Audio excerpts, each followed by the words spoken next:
পুনর্বাসন ছাড়া উচ্ছেদ মানছি না। ব্যান্ডেল স্টেশনের দোকান উচ্ছেদে রেল কর্তৃপক্ষের নোটিশের প্রতিবাদে জোরদার আন্দোলন। ব্যান্ডেল স্টেশন সংলগ্ন দোকানগুলিকে রেল কর্তৃপক্ষের পক্ষ থেকে দেওয়া উচ্ছেদের নোটিশের প্রতিবাদে আজ ব্যান্ডেল স্টেশন চত্বরে রীতিমতো উত্তাল পরিবেশ দেখা যায়।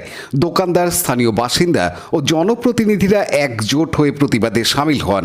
প্রতিবাদ মিছিল ব্যান্ডেল স্টেশন থেকে শুরু হয়ে আরপিএফ অফিস পর্যন্ত গিয়ে পৌঁছায়। সেখানে বিক্ষুব্ধ দোকানদার ও জনসাধারণ রেলের দেওয়া বেআইনি উচ্ছেদ নোটিশের প্রতিলিপি আগুনে পোড়ান।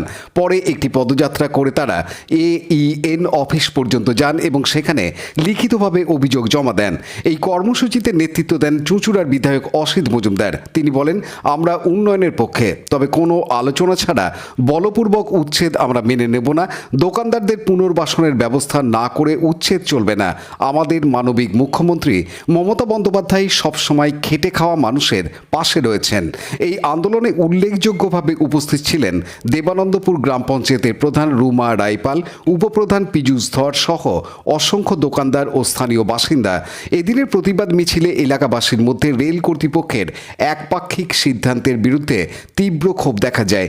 দোকানদাররা জানান, বছরের পর বছর ধরে তারা এখানে ব্যবসা করছেন। হঠাৎ করে এমন সিদ্ধান্ত তাদের রুজি রুটির ওপর আঘাত। আমরাও বুঝে নেব, রেল যদি বোঝে আমরাও বুঝবো।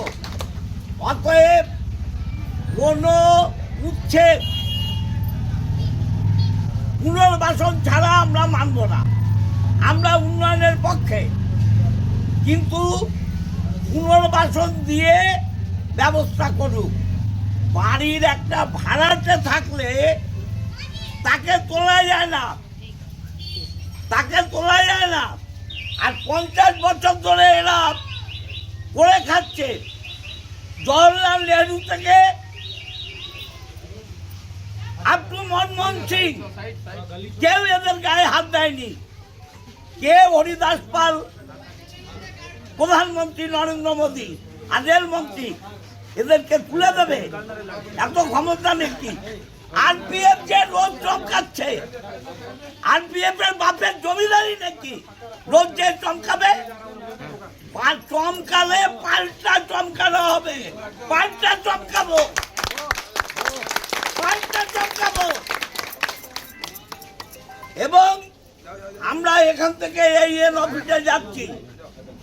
আলোচনার মাধ্যমে যা কিছু করতে হবে, স্বৈরাচারী নীতিতে হবে না। আমি এইকে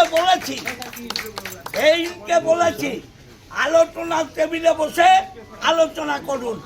আলোচনা ছাড়া উচ্ছেদ হবে না, হবে না, হবে না। ঢাকা প্রতিবাদের প্রতীক, প্রতিবাদের প্রতীক। আজকে ঢাকা দেখছেন, কালকে খুন্তি, কোদাল, কাটারি সব দেখবেন। দাদা, একেবারে নোটিশ পুড়িয়ে দিতে দেখা গেল আরপিএফ অফিসের সামনে। পুরাবো না, কি করবো? যে নোটিশে কোনো মেমো নাম্বার নেই, যে নোটিশে কোনো ছাপ্পান নেই, এটা নোটিশ, এটা চিটিংবাজি, 420। আঘাত। রাজেশ মণ্ডলের report, Hooghly TV. Like, share, subscribe করুন হুগলি টিভি। খবর এখন বুক পকেট।